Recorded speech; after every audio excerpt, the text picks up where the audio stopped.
Oh, and more people. As soon as you go to talk, more people pop into the waiting room. Welcome, welcome to the last of our case study series. We have a couple surprise announcements for you at the end.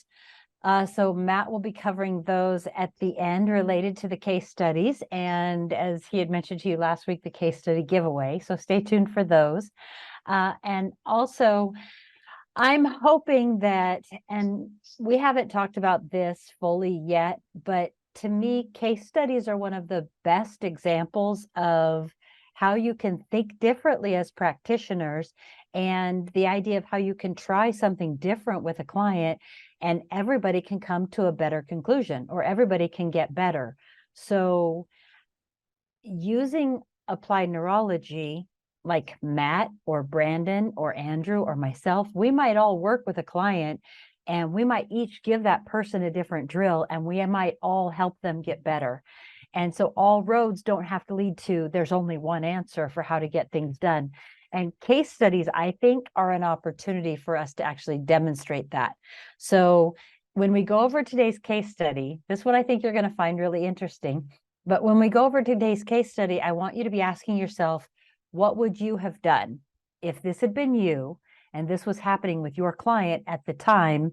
What would you have done? Would you have changed directions? Would you have changed tactics? Would you have called in another professional to help you? What would you have done as you were working with this person?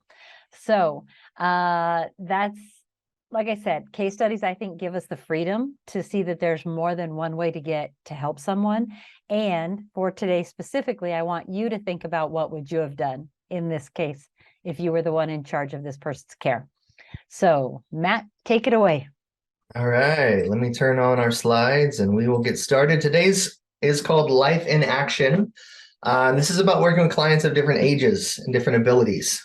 Because people often ask, what should I expect with my more elderly clients or my more aging clients? Does neuro work the same? Do I do the same drills? Do I expect the same results? And so that's kind of what this is about, because the short answer is yes, neuro still works. But the longer answer is sometimes you have to work through some additional complications that may come up. Or one of the things you have to work on is creating some novelty, doing something or in some way that they haven't done before. So for today's study, I want you to meet Anne. Hi, Anne. There's her picture.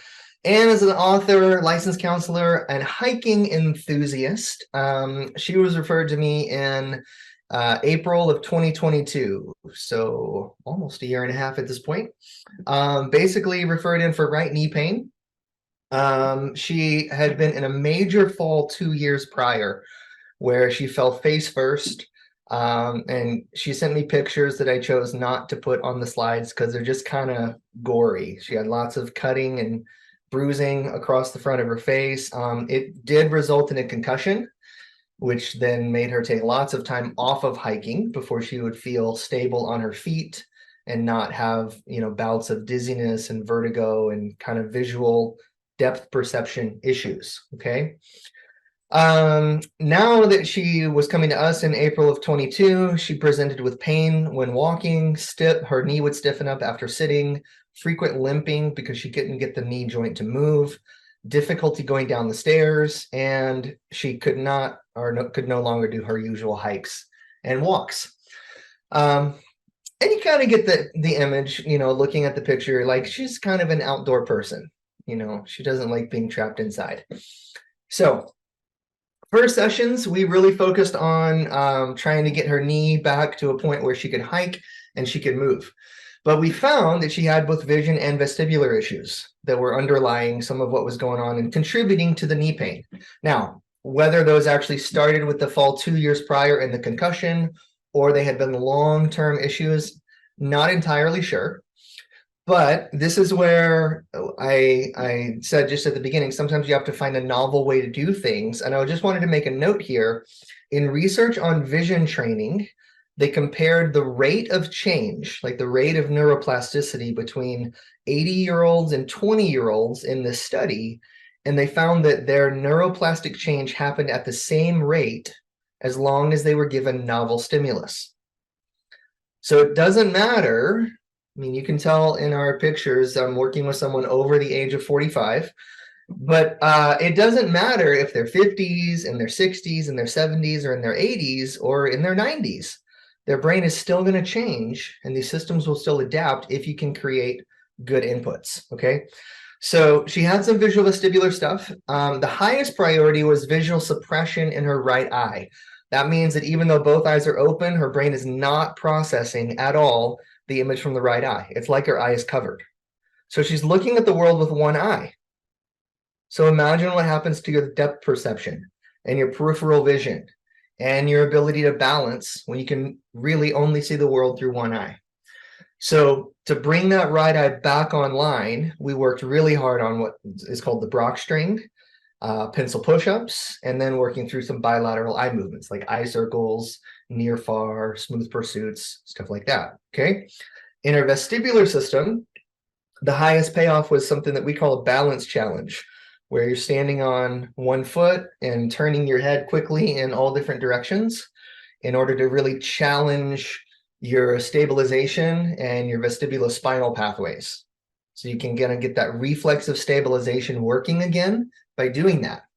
She also had great results from working on VOR, which is vestibulo-ocular reflex, and lateral shifting for her utricle. If all of those words sound like a new language to you because you don't have a lot of neuro in your background, that's okay. That's not the most important part of the case study, okay? But if you know what those are, it kind of gives you some thinking about, okay, older client with knee pain, what do I need to look into? And you can kind of use this as a checklist if you do have those tools, all right? In her proprioceptive system, she had really poor sensory mapping around her knee, hip, and ankle. And the truth is, in my experience, I found that most people do have poor sensory mapping. We kind of take for granted that our legs and our feet and our hips and our knees should be just as sensitive to all sensory inputs as like our hands and fingers.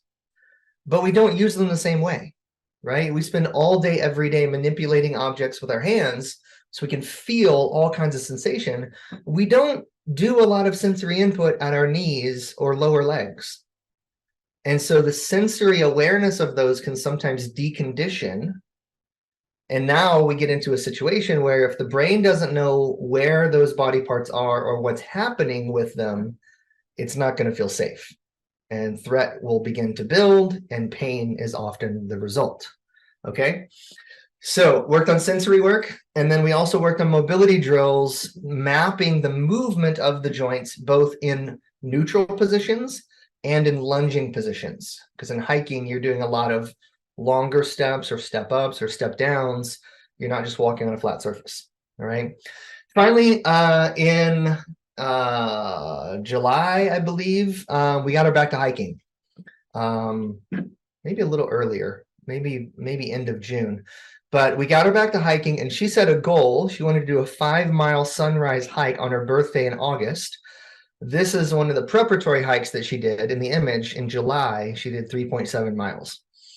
And you guys know I can't convert miles to kilometers, so I think that's like 700 kilometers. Okay, so the issue was, even though she was hiking, I'm glad you're laughing, thank you. Even though she was hiking and getting back out there and building up her strength, she was still having residual pain and swelling, okay? So we found there was a drainage issue going on, some lymphatic issues and problems. So we worked on several types of lymphatic taping, lymphatic massage.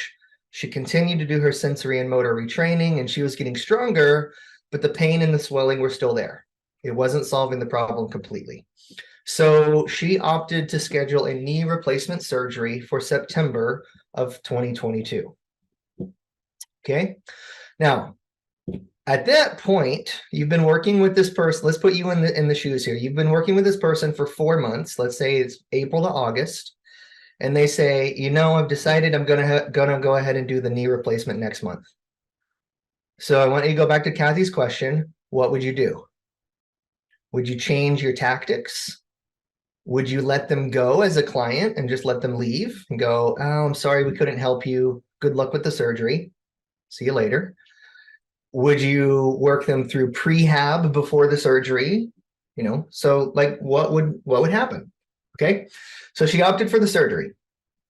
Here's what happened: surgery and post-op. Okay, so surgery was mid-September of 22. Knee replacement was considered successful. Okay, she had full extension soon after, which is what the doctors were really worried about. They're like, yeah, flexion is going to take just a bit, but we want you to get knee extension. And she was walking at home with just the single cane that you see in the picture and a knee brace within a week. And she was back on her feet and up and walking around pretty quickly. But here's the but. She had extreme problems sleeping after surgery. She could sleep no more than 90 minutes, and she would wake up multiple times. She would be awake for long periods during the night, sometimes from pain, but sometimes not from physical pain, sometimes just from, I'm awake. Yeah, busy brain. Okay. Now, one of the things, we don't talk about this a lot publicly, but I do talk about sometimes with clients who go through a surgery like this. Just from experience here, I don't have any research to point you to, but I think that with some people, there's a pretty good chance that when they've gone through a major surgery, they start to perceive sleep as a threat. Because in the surgery, what happened is they went to sleep, something bad happened, or one of my body parts was removed and replaced with a piece of hardware, and then I woke up and everything was different. So sleep is no longer safe. So we did a lot of work to try to go through this and try to help her get some sleep. But she suffered from insomnia for weeks after this surgery. She tried sleep medications, over-the-counter sleep drugs, sleep supplements. Her doctors put her on opioids to try to control the pain and get her to sleep. Nothing worked. Eventually, they prescribed trazodone, which is an antidepressant, but it increases your serotonin levels. And that's when she was finally able to get some sleep. Okay, but now she's on this medication. The picture here is her first hike, quote unquote, after surgery in October of 22. So within a month, she was back to some physical activity. She put this in quotes because she's like, it's basically just a flat path to a rock. Like my car was 30 feet away. But she goes, it counts. I'm back in nature. Okay. But here's what happened with the ongoing complications. So after the trazodone, just as she was starting to sleep, she became ill with a bronchial infection, which led to severe coughing to the point of vomiting multiple times. Okay. That vomiting and severe cough led to a hiatal hernia. With the hiatal hernia, she also developed what are called Cameron lesions, which are lesions on the tissue that are going to bleed into the abdominal, into the abdomen. Okay, so this is internal bleeding that's occurring. The internal bleeding leads her to be diagnosed with anemia and chronic fatigue because she's just losing blood constantly. Okay, so let's pause again and say, what would you do? Right? Like, okay, we got you through the surgery. We're starting to work on some post-op, doing some rehab. Like she was going to physical therapy up until the point that she was so tired that she couldn't go anymore. Okay, so she's kind of like doing the work, and we're doing neuro stuff and working on sensory remapping and cool stuff like that. But it just keeps being complication after complication. All right. So she's got chronic fatigue. She can barely get out of bed. She's sleeping for probably 15 to 16 hours per day. And then she gets a major sinus infection in January.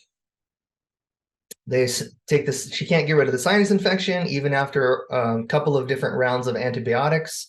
They send her to an ear, nose, and throat specialist. They recommend that she has an impacted sinus surgery to clear the sinuses and correct her deviated septum. So here we go, back into surgery. Okay. During the surgery, they find that it's actually an old root canal that has become infected, and the oral bacteria and infection is getting into her sinuses, causing this ongoing infection. It just keeps getting better, right? Just one after another after another. So she had the impact surgery and the deviated septum repaired in late January. She had the root canal tooth pulled. She had an implant installed where the tooth was. Okay. In the meantime, she's still recovering from knee surgery. So here's the good news. Okay. She did her physical therapy and all of her neuro exercises. So here's what she was really consistently doing throughout all the setbacks and all the infections and all the surgeries, still working on her balance and her vestibular work. She told me that's the one thing that she never gave up. Okay. She continued working on sensory stimulus. We did some scar taping to help remodel the scar once the sutures had healed and were removed. Red light therapy, lymphatic taping, lymphatic massage. And she says that lymphatic massage was the most helpful for her comfort. Okay. Here's what she actually said. She goes, my scar is beautiful. She said, she usually forms these keloid scars, which if you don't know what those are, they're kind of gnarly and raised above the surface level of the skin. They're often discolored, almost looking like an ongoing bruise. But she said, my knee scar is flat. It's beautiful. It doesn't bother me at all. So that was a really big high payoff, to be working there. And what has happened now, since she's gone through all these surgeries and the dental work and everything else, is this summer, hiking was on. She's like, I was so excited to get back out there. And because I continue to do, she said, because I continue to do my vestibular work, my VOR, my balance drills, my mobility drills, here's what happened. Okay. This is just in the last 2 weeks. So let's fast forward all the way to October of 2023. She's hiked 5 to 8 miles every other day for the last 2 weeks at altitude, gaining 2,000 to 3,000 feet of elevation with each hike. So that's like a lot. Okay. And then this week, she said, I hiked in the first snow of the season. There was 5 inches of snow on the ground, and I hiked through the snow for a sunrise hike. So she's very happy and doing really well. She can hike up steep and rocky surfaces. She said she still uses a folding hiking stick on the way down just to make sure that she doesn't slip. But her confidence is higher than it ever was before the surgery because she's not having pain or swelling or any problems with her balance. Okay. And so here's what she had to say. This is a picture from just a couple weeks ago, but she said, the mobility drills are making such a difference now. I do them before the hike and a couple of hours after each hike just to loosen up my body. Even on days I'm not hiking, I do all my drills and my strength training to get ready for the next hike. Can you tell she likes hiking? Okay, so anyway, so she's made a full recovery at this point. So congratulations to Anne, and she's just a pleasure to work with. But I want you to go back a little bit. Let me go back a couple slides. Back to this point. We're like, she's got the bronchial infection, the hiatal hernia, the internal bleeding, the chronic fatigue, the sinus infection, the deviated septum, and then the root canal. All of this is in a period between October and January. So again, that question, what would you do? Is there a point where a client like that, you feel like you would reach the end of the runway? You would run out of tools?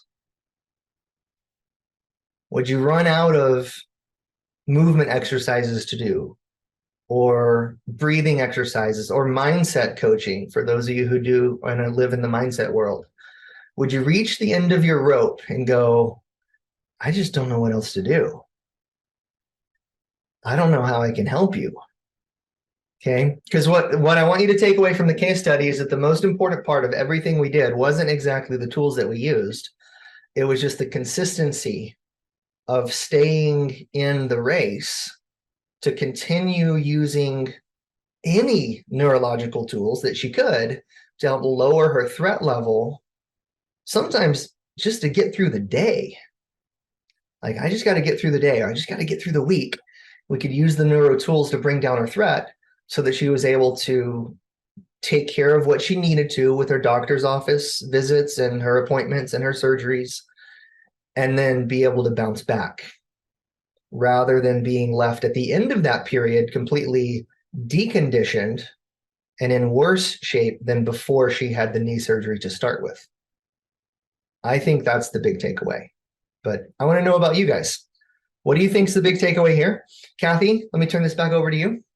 Yeah, so I was talking to a client today, and a potential client, and we were looking at what skills she studied and what she's looked at versus what skill sets she might need. And I said this to her. I said, sometimes we have skills. If you think about humans as being mental, emotional, and physical, sometimes we've studied a lot in the physical realm, or sometimes we've studied a whole lot in the mental psychological realm. Sometimes we've studied a lot in the emotional realm. And if I take all that and I set it down for a second and I look at this particular client, the one thing we know is she's got one nervous system. She doesn't have multiple, she has one. And so as she was going through this process with Matt as her coach, Matt could have been like, okay, you came to me because you want one physical thing that you want to be able to do. And so he could look at her from a physical perspective. But then what was interesting is after her surgery, all these things started coming up.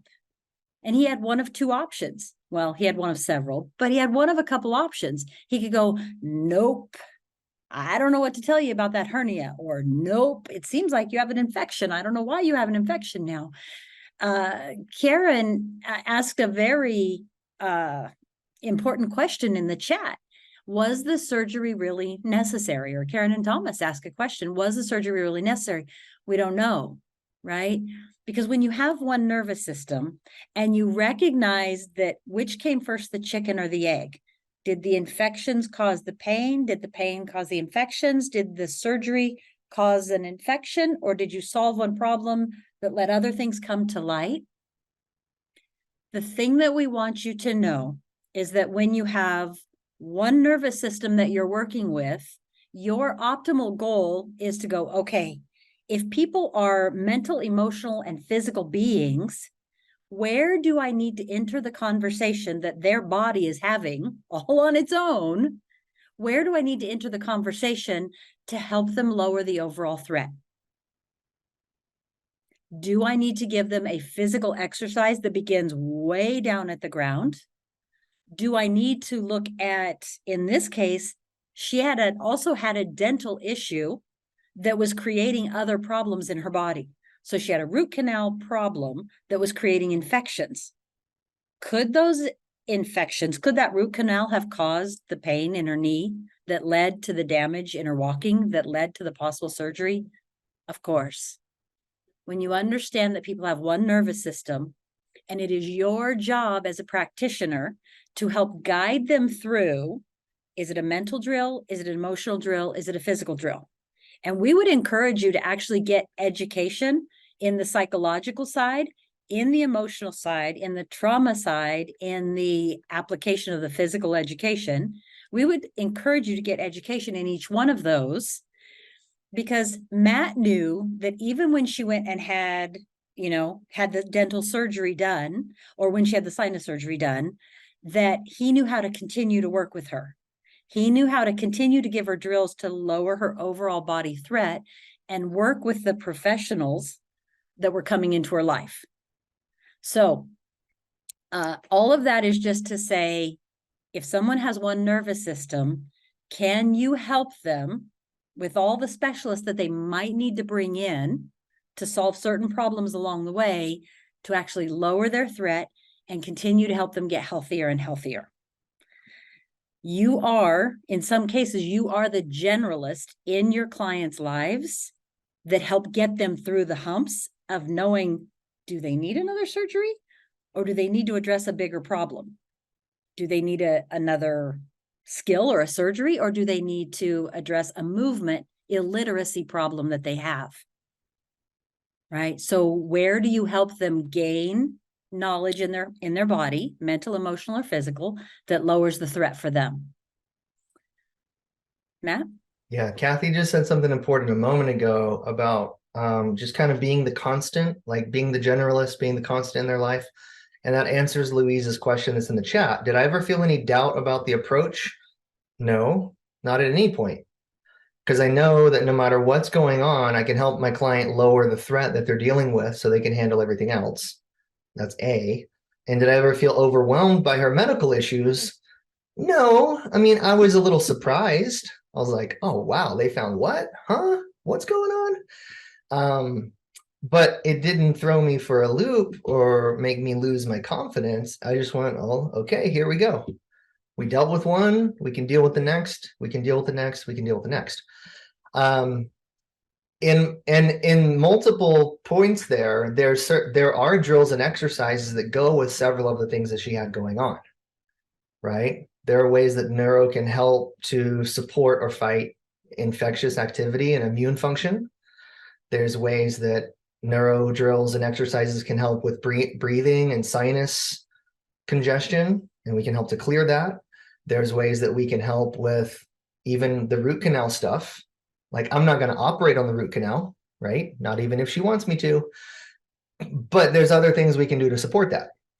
So at each level, like, okay, well, here's how we can support. Go see your doctor, see what they have to say. Keep doing your drills to lower your threat. Everything's going to be fine. But it's kind of just being there with them that is some of what's so powerful. That's probably what we need to help you understand as a generalist. You're never required, unless it's your line of work, you're never required to be the specialist in their life.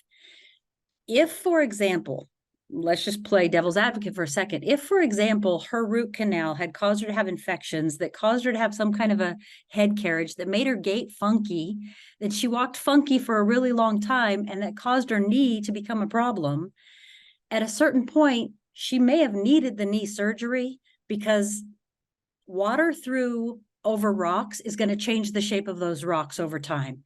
She may have needed the surgery at the point it was happening in her life because the degradation of her knee maybe had gotten to be too much to work her way back from quickly or easily. Matt didn't need to be the specialist, and he didn't need to doubt. He might have needed to know when to encourage her to go see a specialist or outsource to bring in someone else, but he didn't have to make that call. He had to make the call of saying, how do I best take care of the human as a whole? And look at, why are these other symptoms coming up? Why are these other things happening? And can I give her a drill that helps her maximize what the specialists are doing for her?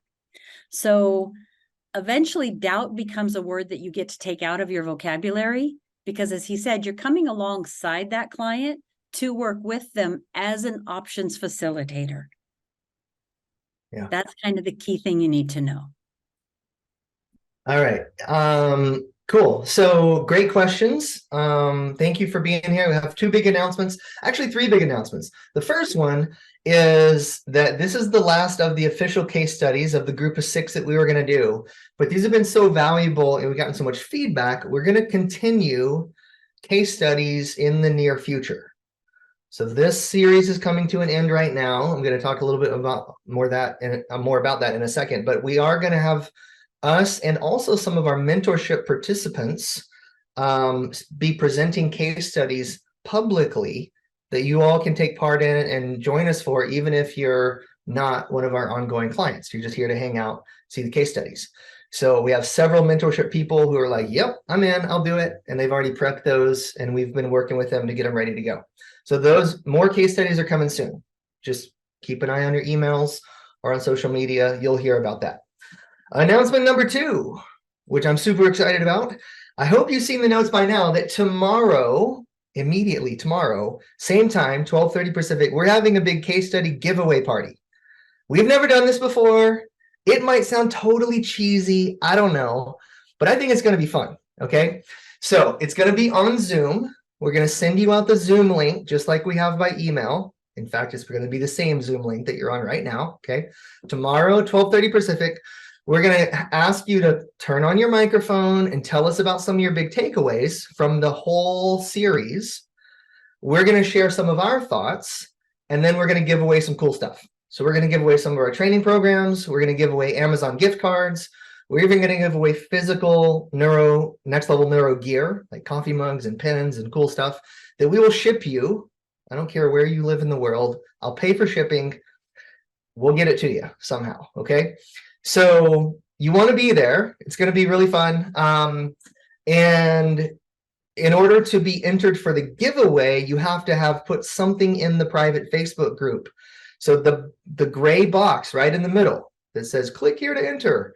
When you go to the replay page, you're going to see that same box. Click on the blue button, go to the Facebook group. If you're not a member yet, ask to become a member, post your takeaways or ask a question, and that is what enters you into the giveaway. All right. You don't necessarily have to be on the Zoom call to win, but we're giving bonus gifts and prizes to everybody who is on the call. Are we bribing you? Yes. That's okay. It's still going to be fun. Okay. So if you're on the call, to increase conversation around this idea so that we learn better together. exactly. Yes, right, but can we get you to talk to each other to want to get talk better with you. results faster? Yes, we want to talk with you. Works. So we're going to bribe you to be there. If you're on the call, you're going to get a bonus, and then we're going to do the drawing. Okay, so that's going to be awesome. That's tomorrow. Don't miss that. Second announcement, we've been talking about this a little bit. Our mentorship is starting in November. And so if you're at all interested in ongoing education and taking a deep dive into applied neurology, you can reply to any of the emails we've sent you and just say, tell me more. Or there's also a form for this on the replay page that you can fill out. But Kathy's doing consultation calls with people just about every day now. People are joining that group. And so that is a full 1-year program that gives you all the applied neuro tools that you need to make this an ongoing part of your professional work. So if you're interested in that, make sure you let us know or reach out to us by email. Okay. All right. Yes. One more question from the chat. Sunny, great that you're here. Even if you just joined today, you can see all the previous replays on the replay page. All of them are posted on that one site. We've been calling it the All Access Replay because it has all of them right there in one place. You also get access to the slides that I've shared with each presentation. So those are on the same spot. So check that out. Neuro bribery works. Thank you, Kathy. I'll expect to see you tomorrow. All right. Thanks for hanging in there with us, everybody. I know I'm a couple minutes after our time, but really appreciate you being here, your questions, your comments. Hopefully we see you tomorrow for the giveaway. Thank you so much for your participation in this. This has been an awesome series, and we will talk to you soon. All right. Have a great week, everybody.